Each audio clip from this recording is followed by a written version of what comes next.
करायचं स्मरण. जय जय रघुवीर समर्थ. गुरुर्ब्रह्मा गुरुर्विष्णू गुरुर्देहो महेश्वरः सद्गुरु साक्षात् परब्रह्म तस्मै श्री सद्गुरुवे नमः. जय जय रघुवीर समर्थ. जय जय रघुवीर समर्थ. श्रीमद श्रीदासबोध दशक 9वा गुणरूप नाम. समास 6वा गुणरूप निरूपण नाम. श्रीराम समर्थ. आकाश जैसे निराकार तैसा ब्रह्माचा विचार. तेते वायोचा विकार तैसी मूळमाया. जय जय रघुवीर समर्थ. जय सद्गुरू. श्री समर्थ कृपेने उत्तमाची सुरुवातच बघा प्रार्थनेने करून दिली. गुरुर ब्रह्मा गुरुर विष्णू गुरुर्देहो महेश्वरा. तिघांच्या पलीकडे असणारा श्री सद्गुरू साक्षात परब्रह्म तस्मै श्री सद्गुरुवे. कार्याला सुरुवात झालेली आहे. कार्याला सुरुवात झाली की आपला देह संपूर्णपणे बघा ज्याप्रमाणे उपासनेला बसलेला आहे, भक्ती मार्गाला आपला देह बसलेला आहे, त्याचप्रमाणे आपला संपूर्णपणे देह, आपलं मन परमेश्वराच्या चरणी असला पाहिजे. मी ठेवितो मस्तक ज्या ठिकाणी तेथे तुझे सद्गुरू पाय. का भाग दिलेला आहे? सुरुवातच मतच मांडलंय खुद्द भगवंताचं. आपण आतापर्यंत लोकांचं मत ऐकत होतो. जे काही सांगत असतील ते आपण ऐकायचं. ऐकून ऐकून आपण सर्वांचं ऐकलं आणि आपलं होतं ते सोडून गेलं. लोकांचं ऐकत ऐकत आतापर्यंत मोठा झालो, परंतु आपल्याला यश प्राप्त झालं नाही. आपल्याला जी चांगली संगत आहे ती आपल्याला प्राप्त झालेली नाही आहे. मग आयुष्य आपल्याला उत्तमतेने जगता यायला हवं. आपले गुण काय आहेत, आपले अवगुण काय आहेत ते प्रत्यक्षपणे समर्थांनी या समासामध्ये प्राप्त करून दिलेलं आहे. म्हणून या बोधातून प्रत्यक्षपणे दास घडला पाहिजे. म्हणून दशक 9वा गुण रूप नाम आणि त्यातला समास 6वा सुद्धा दिलेला आहे गुण रूप निरूपण. आता आपले गुण काय आहेत, अवगुण काय आहेत ते आपल्यालाच माहिती आहे. इतरांनी सांगायला नकोच, बरोबर की नाही? आपण इतरांचे अवगुण बरोबर काढत असतो, बरोबर दाखवत असतो. कारण का? आपल्याला त्यांचे दोष, त्यांनी काय चूक केली ते आपण बरोबर दाखवू शकतो. परंतु जर आपल्याकडून जर चुका होत असतील ना, तर त्या आपण चुका, ते दोष आपण लपवत असतो आणि आपण आपले फक्त गुण दाखवत असतो. बरोबर की नाही? पहावे आपणासी आपण काय गुण आणि काय अवगुण आहेत. म्हणून आपली संपूर्णपणे जी भक्ती आहे ती परमेश्वराच्या चरणी लीन झाली पाहिजे. नुसता देवाच्या चरणी बघा, मंदिरामध्ये आपण जेव्हा जातो, एखादा कार्यक्रम असेल त्या मंदिरामध्ये आपण मंदिरासमोर हात जोडून उभे राहतो, मंदिरामध्ये बसतो. लोकांना वाटायला हवं की बघा प्रत्यक्षपणे मी किती उपासना करत आहे, मी किती भक्ती करत आहे.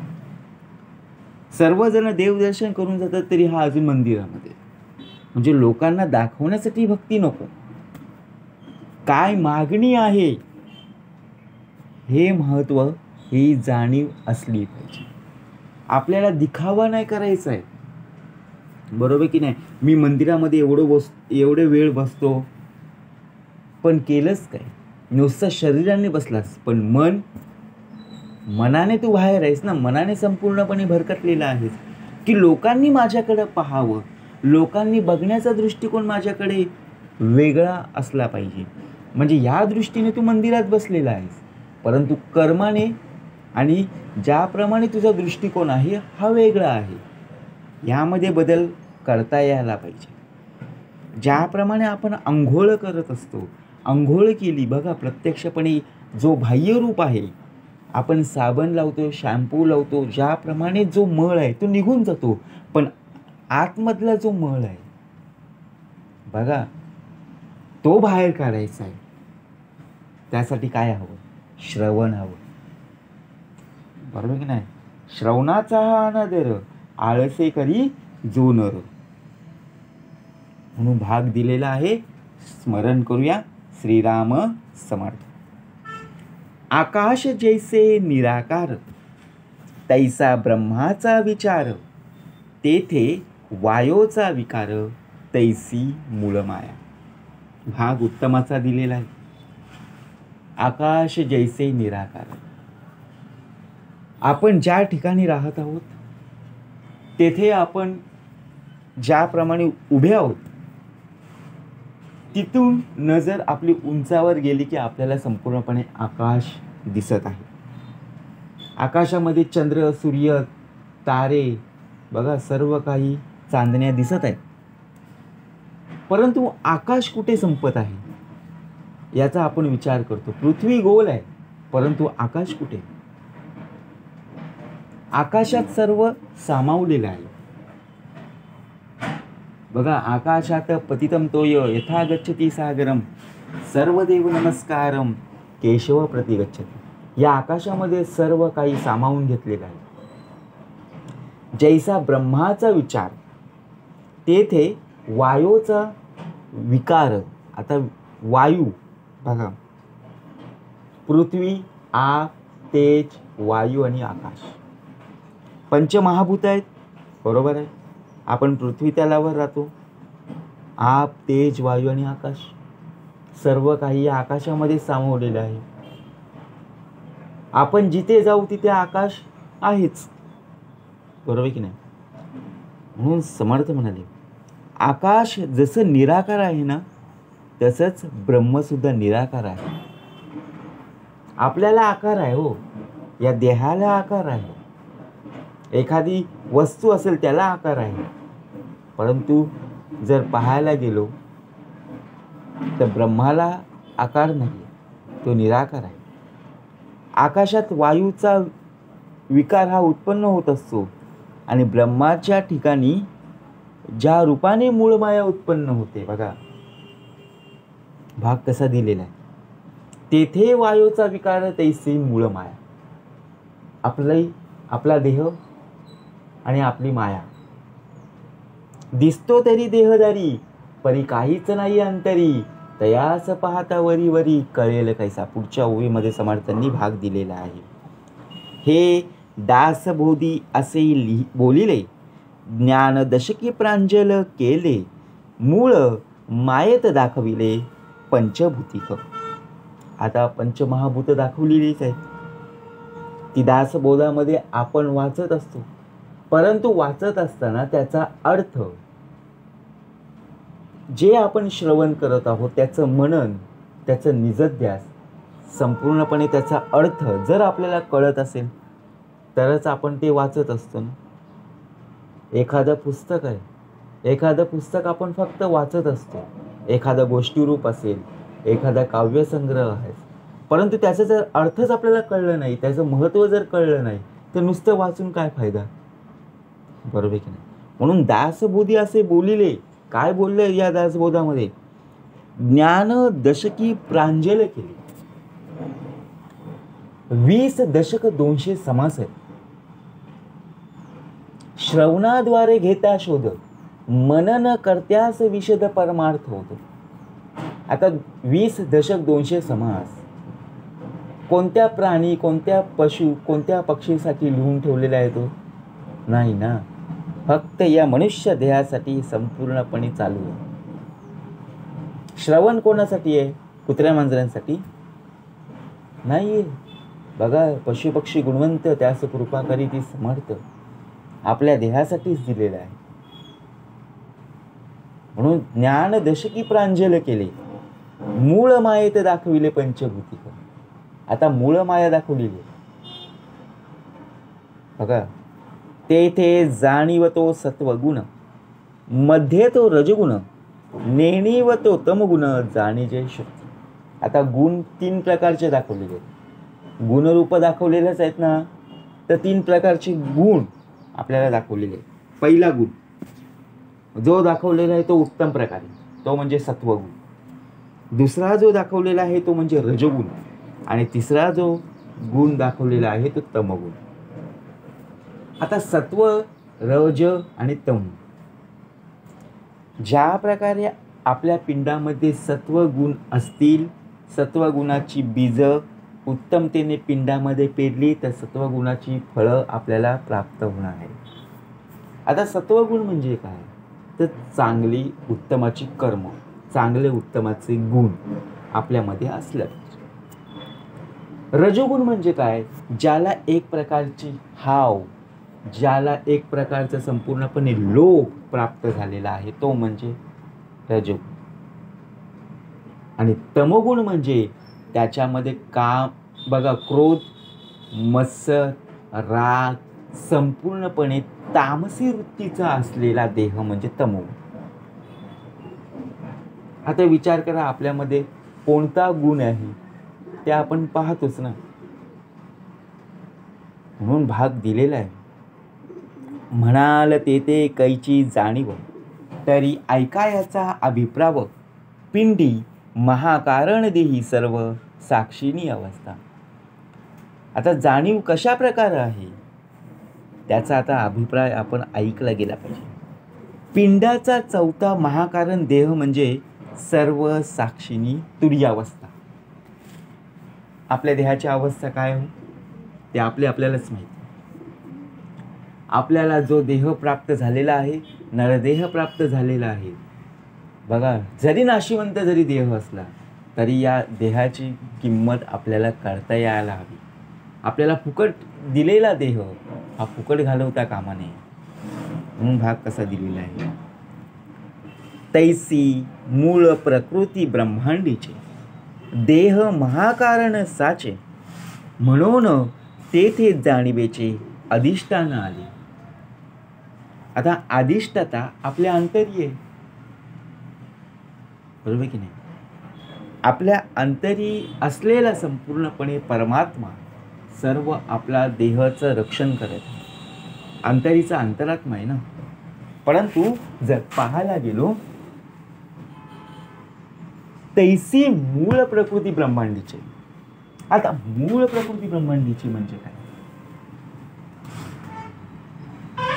ब्रह्मांडाच्या ठिकाणी मूळ प्रकृती ही महाकारण देहच खरोखर असल्याचे तेथे जाणीवेचे अधिष्ठान पाहिजे. आता जाणीव आणि नेणी भाग पुढच्या ओळीमध्ये दिलेला आहे. असो मूळ माये भितरी, गुप्त त्रिगुण वास करी, स्पष्ट होती संधी चतुरी, जाणावी गुणक्षोभिनी. बघा, आता ज्याप्रमाणे या मूळ मायेतच गुप्तपणे त्रिगुण वास करत असतात. 3 गुण मगाशी सांगितल्याप्रमाणे सत्व, रज आणि तम, हे 3 गुण, हे त्रिगुण वास करत असतात. योग्य संधी मिळतात ते स्पष्ट होतात. आता आपल्या पिंडामध्ये त्रिगुण आहेत आणि पंचमहाभूतिक आहेत. 5 आणि 3 8 अष्टदेह म्हणजे विचार. आपल्याला जर उत्तमाचं काम केलं आणि जर त्याचा मोबदला आपल्याला चांगल्या प्रकारे मिळाला तर आपल्याला राग येईल का हो? नाहीच ना. कारण आपण जे कष्ट केलेले आहेत त्या कष्टाचं आपल्याला फळ प्राप्त झालेलं आहे. मग आपल्याला काय प्राप्त झालं तर सत्वगुणाची पोचपावती आपल्याला प्राप्त झाली. जर समजा एखाद्या आपण लॉटरीचा बघा तिकीट काढलं, काही काहींना खूप वेळ असतं, बरोबर आहे की नाही. काही जण इतक्या त्या आहारी गेले असतात, संपूर्णपणे बर्बाद झाल्याशिवाय राहत. आणि एखाद्या वेळी जर आपण काढलं लॉटरीचं तिकीट आणि जर आपल्याला त्यातून पैसे मिळाले तर आपल्याला ती हाव, बघा, जो लोभ आहे तो कधी बंद होत नाही. परत तो त्याच मार्गावर आपल्याला आणून देत असतो. तो मार्ग दाखवत असतो. तुला आता एवढे मिळाले ना, पुढच्या वेळी तुला तेवढे मिळतील. म्हणजे आहे ते पण गेले की नाही. आणि तिसरा जो भाग दिलेला आहे तो म्हणजे तमोगुण. ज्याप्रमाणे आपल्या मनाविरुद्ध जर काही घडत असतील, मनाविरुद्ध समजा जे मना इच्छेविरुद्ध जर कार्य होत असेल, तर शेवटी राग येणारच की नाही. मग मत्सर, क्रोध शेवटी काय आहे, बरोबर ना. म्हणून स्पष्ट होती संधी चतुरी. फक्त ते 3 गुण इतके प्रबळ असतात की कोणता गुण कुठे तयार होत असतो. रस्त्यातून जात आहोत आणि आपल्याला एखाद्या ठिकाणी जायचं आहे. योग्य वेळेवर जर आपल्याला बस किंवा योग्य वेळेवर किंवा आपल्याला ट्रेन किंवा एखादी ट्रॅफिक जर असेल आणि त्या ट्रॅफिकमध्ये जर समजा आपण अडकलेलो असू ना, तर आपल्याला तामसी वृत्तीचा म्हणजे तमोगुण नक्कीच प्राप्त होणार. कारण का? कारण आपल्याला उशीर झालेला आहे. परंतु घरातून लवकर निघालेला आपला हा जो देह आणि आपल्याला योग्य वेळेवर पोहोचायचं आहे, परंतु ट्रॅफिक आहे. परंतु आपण अगोदरच निघालेलो ना. 1 तासाची रनिंग आहे, परंतु अगोदरच 1 तास अगोदर निघालेलो होतो. मग अर्धा तास जरी उशीर झाला तरी आपण त्या वेळेवर आपण पोहोचू, म्हणजे सत्वगुण आहे. कारण का? आपल्याकडे अजून अर्धा तास बाकी आहे. विचार का. जैसा तृणाचा पोट राखळा, पुढे उकलोन होय मोकळा, तैसी मूळ माया अवळीला गुण प्रसवली. जसं गवताचं कणीस पुढे उकलून मोकळे होते आणि मूळ माया ही अनायासे गुणांना जन्म देते. आता विचार करा, आपण रस्त्यातून जाताना रस्त्याच्या बाजूला किती गवत असतं, खूप प्रकारे गवत असतं. परंतु त्या गवताच्या ठिकाणी बघा, तिथे कोणी पाणी टाकायला जातं का दररोज? तिथे गवत येऊ दे रस्त्याच्या कडेला, अजिबात नाही ना. तिथे आपण दुर्लक्ष करतो आणि तिथे गवत बघा किती मोठे होत असतात. परंतु आपण एखादं छोटंसं रोप आणावं आणि आपल्या कुंडीमध्ये बघा ठेवा आणि दररोज त्याचं संवर्धन करा किंवा पाणी टाका. ते रोप आहे तेवढंच राहतं. उलट त्या रोपाची वाढसुद्धा होत नाही, त्याला फळं येत नाही, म्हणजे फुलं येत नाही. असं का होतं? बरोबर की नाही? म्हणजे विचार करा. मूळ माया वायो स्वरूप, ऐका गुणक्षोभिनेची रूप, गुणविकार होताचे अल्प, गुणक्षोभिने बोलीचे.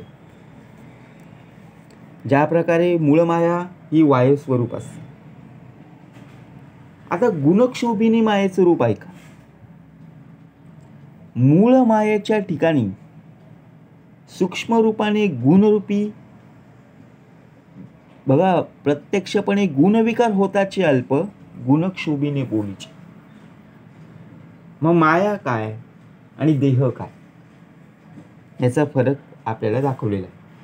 पुढे जाणीव मध्यस्थ नेणीव, मिश्रित चालीला स्वभाव, तेथे मातृकास ठाव, शब्द झाला. गुणक्षोभिनीपासून जाणीव म्हणजे सत्वगुण, मध्यस्थ म्हणजे जाणीव मिश्रित रजोगुण आणि नेणीव म्हणजे तमोगुण. यांच्या मिश्रणाने विश्व निर्माण करण्याची क्रिया ही नैसर्गिकपणे चालत असते. विचार करा. आता आपण विचार करतो ही सृष्टी कशी चालत आहे. पृथ्वी सूर्याभोवती फिरत आहे. आता पृथ्वी फिरत आहे, मग आपण फिरतोय काय बघा, आपल्याला भास होतोय काय? आपली पृथ्वी गोलाकार आहे, परंतु ती सूर्याभोवती फिरते.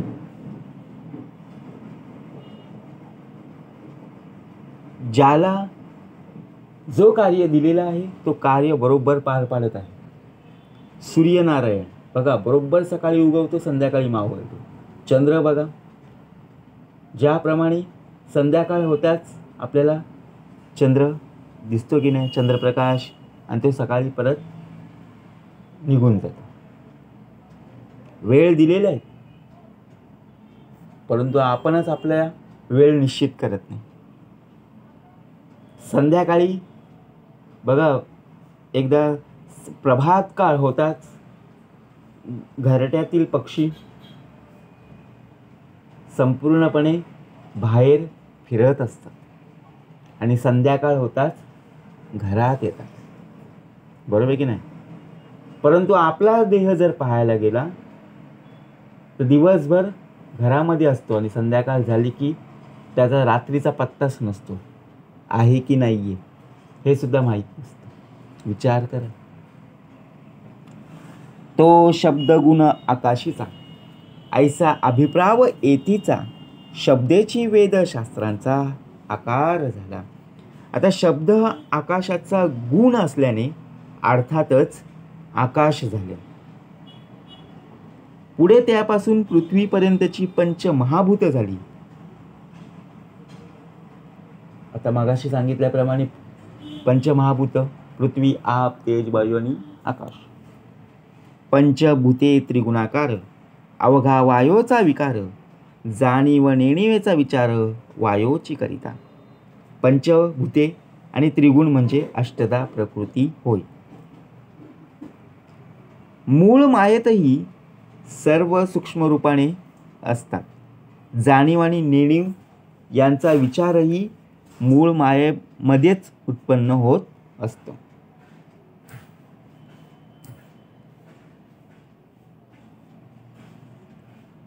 बघा, वायो नसता कैची जाणीव, जाणीव नसता कैची नेणीव, जाणीव नेणिवेच ठाव वायोगुणी.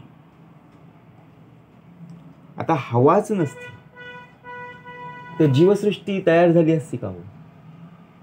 आपल्याला बघा, लाईट जर गेली ना तर आपला देह गुदमरतो, आणि जर हवाच जर नसती तर, बरोबर की नाही? 84 लक्ष योनी प्रत्यक्षपणे बघा काय सामर्थ्य असेल ना प्रत्येक जीवजंतूला. जे डोळ्यांना दिसत नाही त्याचं सुद्धा तो रक्षण करत आहे, संरक्षण करत आहे. ज्याच्या वंशी जावे तेव्हा त्यालाच कळे ना.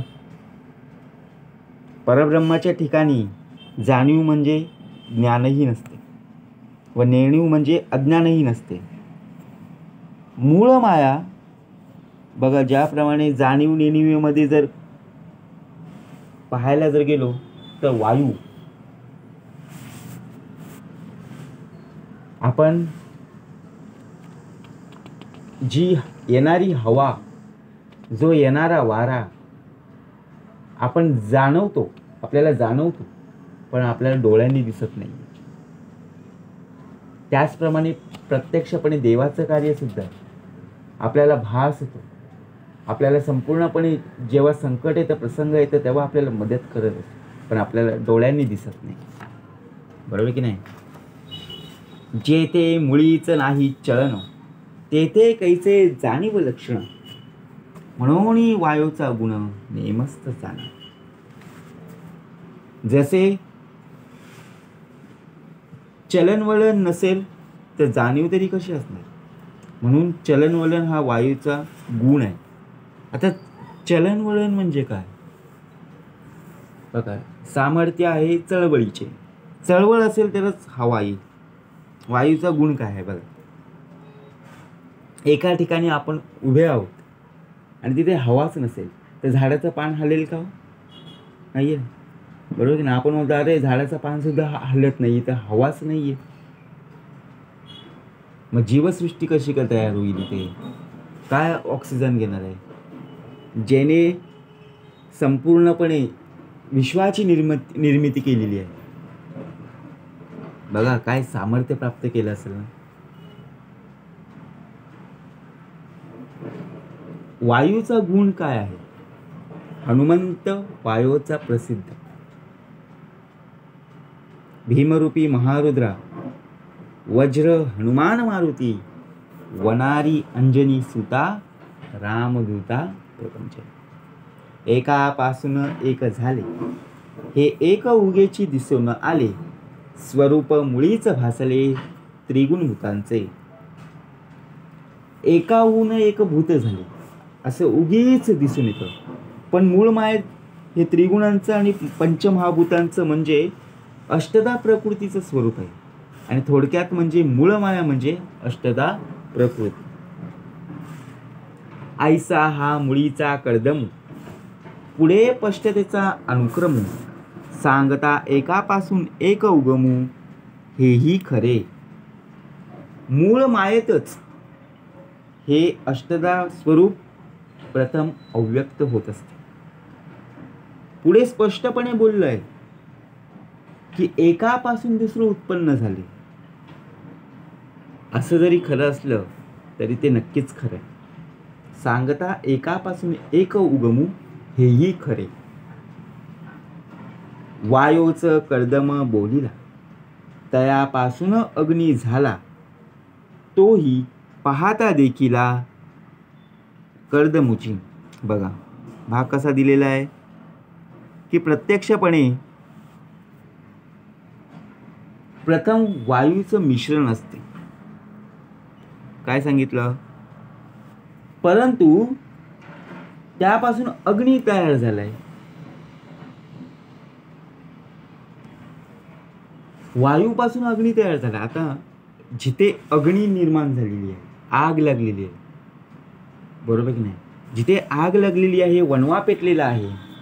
आता ज्याप्रमाणे वारा आहे त्याप्रमाणे हळूहळू काय करत असते, विझत पण असते. आणि कधी कधी वाऱ्याचा झोत, हवेचा वेग ज्याप्रमाणे वाढत आहे तोप्रमाणे अग्नीसुद्धा बघा वाढत जाते, बरोबर की नाही? एखादी मेणबत्ती आपण पेटवली किंवा अगरबत्ती उदबत्ती आपण पेटवली आणि फॅन चालू केला, पंखा चालू केल्यावर ती विझते की नाही? नक्कीच. म्हणून भाग काय दिलेला? वायूचा कर्दम बोलिला, तयापासून अग्नी झाला, तोही पाहता देखिला कर्दमची. अग्नीपासून झाले आप, तेही कर्दम स्वरूप, आपापासून पृथ्वीचे रूप, तेही कर्दम रूपी. नंतर अग्नीपासून जल तयार झाले. बघा प्रथमतः वायू झालं, वायूपासून काय तयार झालं तर अग्नी. आता अग्नीपासून काय झालं? जल. जल म्हणजे पाणी. तेही मिश्रित स्वरूपाचं असतं. आपापासून पृथ्वी हे भूत झालं.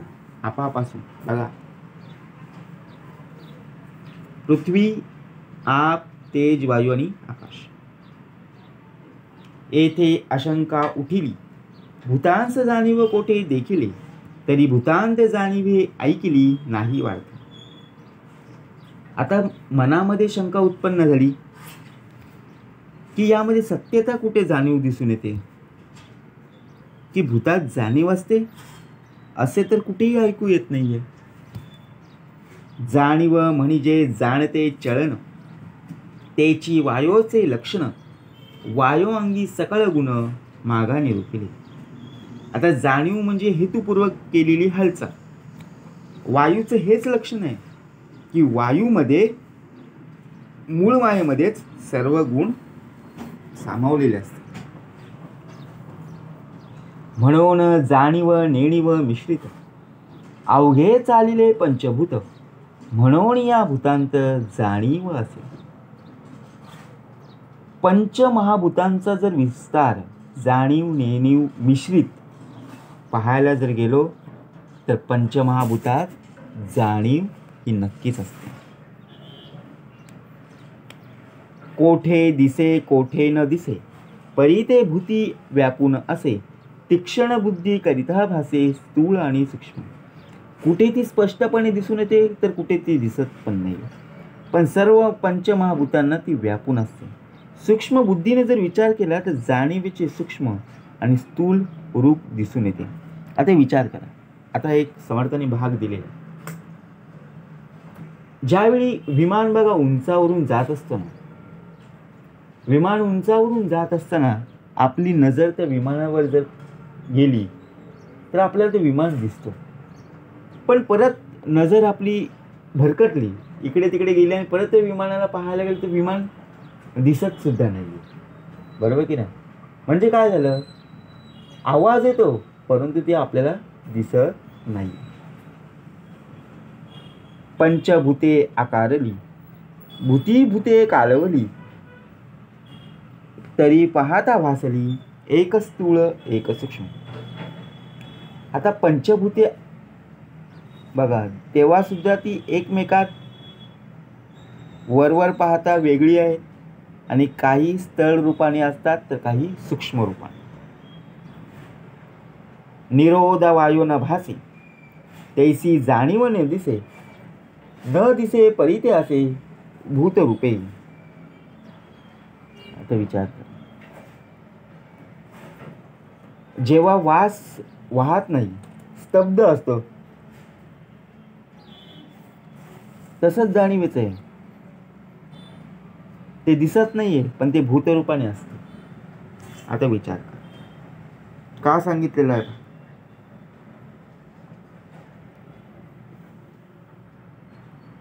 आपण घरातून बाहेर निघत असताना एखाद्या कार्यक्रमाला जायचं किंवा प्रवास करायचा, तर आपण शर्टाला कपड्यांना काय करत असतो? सेंट लावत असतो, अत्तर लावत असतो. का? उत्तमतेने सुगंध प्राप्त व्हावा.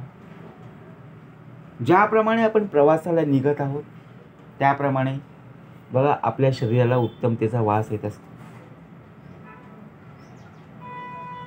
जेव्हा वास येतो बघा जास्त, तेव्हा हवेचा वेग सुद्धा जास्त असतो. एखाद्याने कोणी सेंट मारला असेल, आपण ट्रेनमध्ये प्रवास करत असेल, वाऱ्यामार्फत आपल्याला तो वास येत असतो. एखादी कोणी अगरबत्ती लावली असेल बघा, त्या अगरबत्तीचा सुगंध, उदबत्तीचा सुगंध वाऱ्यामार्फत आपल्यापर्यंत पोहोचतो. कचराकुंडी आहे, कचराकुंडी बघा जिथे आहे त्या ठिकाणी तिथून जाताना आपल्याला दुर्गंध येतो की नाही? बरोबर की नाही? आणि तिथून थोड्या अंतरावर दूर गेल्यावर तो वास निघून जातो. म्हणजे काय?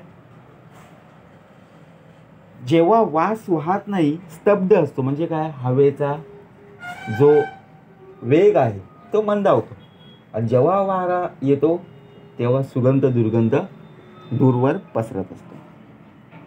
काष्टी अग्नी दिसेना, निरोध वाय भासेना, जाणीव तैसी लक्षणा एकाएकी.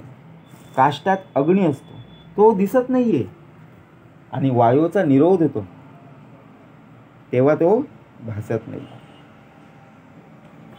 भूते वेगळाली दिसती, पाहता एकची भासती, बहुत धूर्तपणे प्रचिती ओळखावी. आता पंचमहाभूते दिसताना वेगवेगळी दिसतात, पण वास्तविक पाहता ते एकरूपच आहे. अत्यंत चतुरपणे जर पाहायला गेलो तर त्यांची खरी ओळख पटते. ब्रह्मापासून मूळमाया, बघा कशापासून काय उत्पन्न झाली बघा, उत्पत्ती. ब्रह्मापासून मूळमाया, मायेपासून गुणमाया, आणि गुणमायेपासून तया गुणास जन्म. ब्रह्मापासून कोणाची उत्पत्ती झाली? तर मूळमायेची. मूळमायेपासून गुणमाया झाली, आणि तिच्यापासून गुणांचा जन्म झाला. गुणापासून या भूते पावली, स्पष्ट दसते ऐसी यांची रूपे समजते निरोपी. गुणांपासून मूळमायात अव्यक्त असलेली पंचमहाभूते स्पष्टपणे दिसू लागली, आणि या सर्वांची रूप पृथ्वी स्पष्ट करून आपल्याला सांगितलेली आहे. आकाश गुणापासून झाले, हे कदापि नाही घडले, शब्द गुणांस कल्पिले आकाश वायू. यावर श्रोत्याने शंका काढली बघा. आपल्या देहामध्ये, मनुष्याच्या संपूर्णपणे देहामध्ये शंका उत्पन्न झाली, शंका निर्माण झाली की आकाश हे गुणापासून झालं, हे कधीच घडत नाहीये. परंतु शब्द गुणास आधार हवा म्हणून विनाकारण आकाशाची कल्पना केलेली आहे. एक सांगता एकची भावी, उगीच करी कथा गोवी, तया वेड्याची उगवी कोणे करावी. पाण्याला रंग असतो का? आकाशाचा रंग कोणता आहे? बरोबर की नाही? आपण त्या पाण्यामध्ये जेव्हा कलर टाकू त्या रंगाचा आपल्याला तो पाणी दिसेल, बरोबर की नाही? म्हणून भाग कसा दिलेला आहे, एक सांगता एकची व्हावी, यावर वक्ता म्हणू लागला. बघा, एक सांगायला गेलं की दुसरीच कल्पना आपण करत असतो, उगीच गोंधळ निर्माण करत असतो. ज्यावेळी एखादी व्यक्ती आपल्याला सांगत असते त्यावेळी आपण मनपूर्वक ऐकत नाही, आणि जेव्हा त्यांचं बोलून होतं तेव्हा आपण शंका निरसन, जे मनामध्ये प्रश्न असतात ते आपण काढत असतो, बरोबर की नाही? शिकविल्या ही कळेना, उमजविल्या ही उमजेना, दृष्टांत ही तर्केना मंद रूप. शिकवलं तरी कळत नाही आणि समजावलं तरी समजत नाही. आता शाळेमध्ये आपण जात असतो, शाळेमध्ये आपल्याला जे काही शिकवत असतात, बघा, गुरुजन वर्ग, सर, टीचर आपल्याला जे काही शिकवत असतात ते शिकवत असताना आपलं लक्ष नसतं, काय शिकवत आहे ते सुद्धा आपल्याला कळत नाही. परंतु आपल्याला जे काही कळलं नाही ते आपण विचारायला हवं ना, परंतु तिथे आपण विचारत नाहीये. मग आपण घरी आल्यावर आपल्याला जर कोणी विचारलं काय शिकवलं रे, काहीतरी शिकवलं पण मला काय कळलं नाही आणि समजलं सुद्धा नाहीये, बरोबर की नाही? म्हणजे विचार करण्याची पद्धत काय, दृष्टांत कसा पटवून दिलाय तरी मंदबुद्धीमुळे त्यावरून तर्काने जाणता येत नाही. भूतानून भूत थोर, हाही दाविला विचार, परी भूतांवरील स्वतंत्र कोण आहे? पंचमहाभूतांमध्ये एकापेक्षा दुसरे थोर आहेत, हाही विचार स्पष्ट करून सांगितलाय. मग भूतांमध्ये स्वतंत्र कोण? आता भूत काय, पंचमहाभूत कोणती? जेथे मूळमाया पंचभूतिक, तेथे काय राहिला विवेक, मूळमाये परते एक निर्गुण ब्रह्म. जेथे मूळमाया ही पंचभूतिक आहे, आणि आता आणखी काय विचार करणार? मूळ माये परते एक निर्गुण ब्रह्मच फक्त असतं. ब्रह्मी मूळमाया झाली, तिची लीला परीक्षिली. कसा भाग दिलेला आहे? तव ते निखळ बोल ओतली भूते त्रिगुणांची. आता ज्याप्रमाणे ब्रह्मी मूळमाया झाली, तिची लीला परीक्षी. ब्रह्माच्या ठिकाणी मूळमाया झाली, तिने निर्माण केलेल्या या विश्वरूपामध्ये खेळाचं परीक्षण केलं की कबूल केलं की माया म्हणजे निव्वळ त्रिगुणांची आणि पंचमहाभूतांची जणू मूसच आहे. तव ते निखल ओतली भूते त्रिगुणांची. भूते विकारवंत चत्वार, आकाश पाहता निर्विकार. आकाश भूत हा विचार उपाधी करिता. चार भूते विकारवंत असतात, पण या आकाशाकडे जर पाहायला गेलो तर ते निर्विकार भासतं. पण आकाशाला वेगळेपणाने पाहता येतं, आणि त्याच्या ठिकाणी शून्यत्व ही उपाधी आहे, म्हणून त्याची गणना ही पंचमहाभूतांमध्ये केली गेली आहे. पिंडी व्यापक म्हणून जीव, ब्रह्मांडी व्यापक म्हणून शिव. तैसाच हाही अभिप्राव आकाशाचा.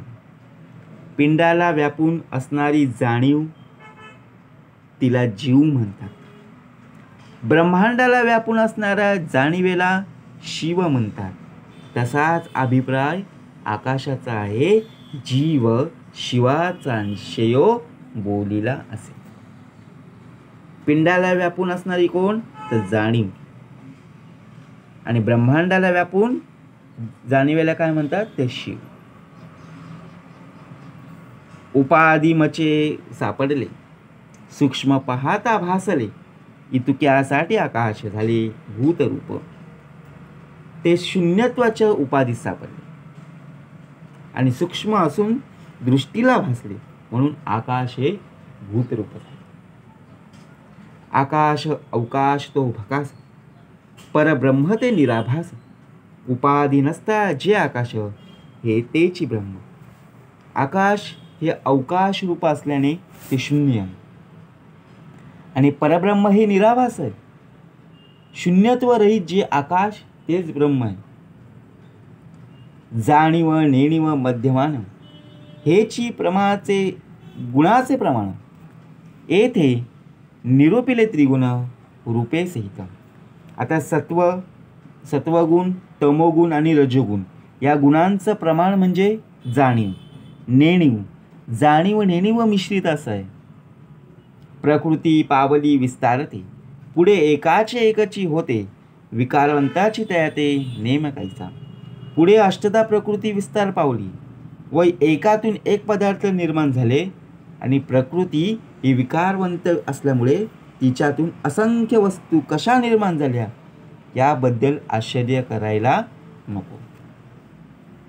काळे पांढरे मेळविता, पारवे होते तत्वता, काळे पिवळे मेळविता हिरवे होय. बघा, रंगापासून रंग झाले. ज्यावेळी काळा रंग आणि पांढरा रंग एकत्र मिक्स केला की त्याचा रंग कोणता होतो, तर पारवा होतो. परंतु काळा आणि जर पिवळा मिक्स केला, एकत्र केला तर हिरवा होतो. निळ्या रंगात पिवळा जर मिसळला तरी हिरवा रंग तयार होतो.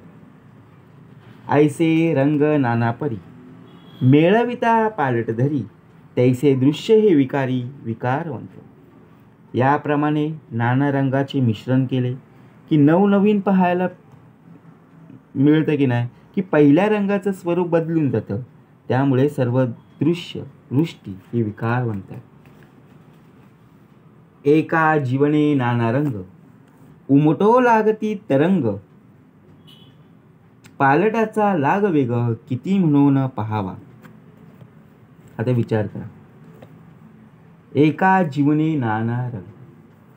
पंचमहाभूतांपैकी एका पाण्याचा विचार केला तरी त्यामुळे किती फेरबदल घडून येतात ते पहिले आणि आश्चर्य वाटू लागले.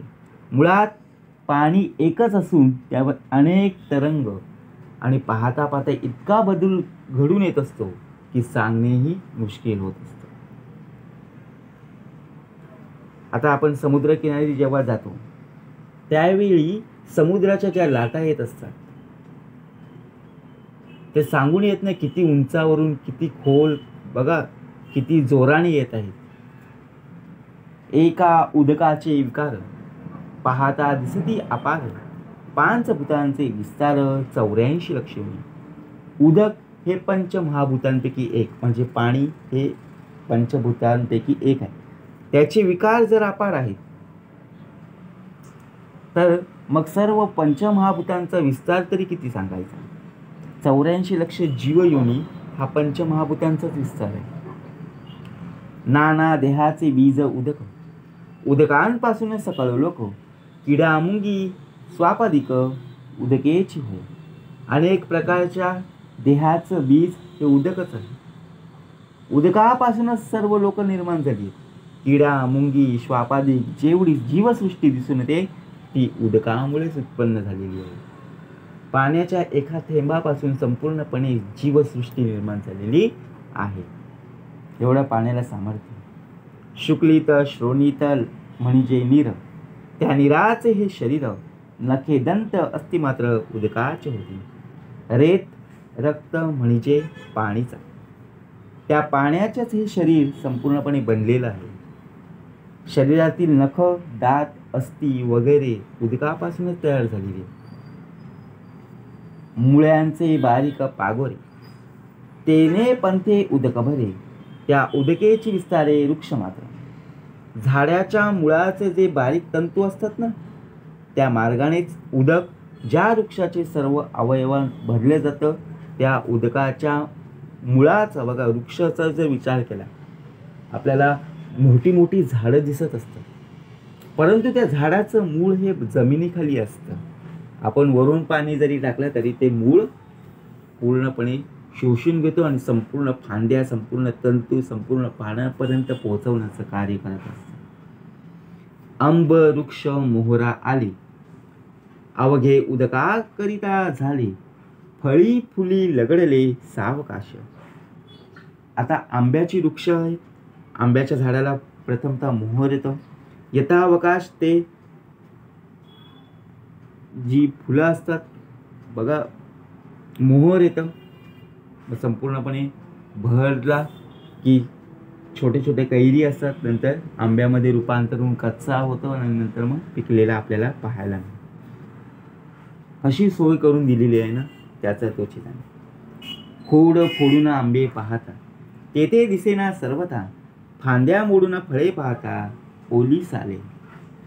आता आंब्याच्या झाडाला आंबेच लागतात ना, म्हणून जर त्याचं खोड फोडून जर त्यात आंबे पाहू लागले तर आपल्याला आंब सापडणार नाही, आंबे पाहायला मिळणार नाही. तसंच फांद्या तोडून फळे पाहायला गेलो तर पोलीस आलेच मिळतील ना. जिथे जिथे आंब्याच्या झाडाला आंबे लागलेले आहेत, बरोबर की नाही. कोंबडी अंडे देत असते, परंतु कोंबडीलाच जर कापले तर अंडे उद्यापासून मिळतील का? नाही ना. म्हणून भाग कसा दिलेला आहे, तो एक प्रकारचा लोभ आला की दररोज सोन्याची अंडी देणारी कोंबडी, बरोबर की नाही. म्हणजे हिच्या पोटामध्ये किती अंडी असतील, परंतु पाहायला जर गेलो शेवटी शून्यच ना. मुळापासून शेवटवरी फळ नाही तदनंतरी, जळरूप फळ चतुरी विवेक जाणावे.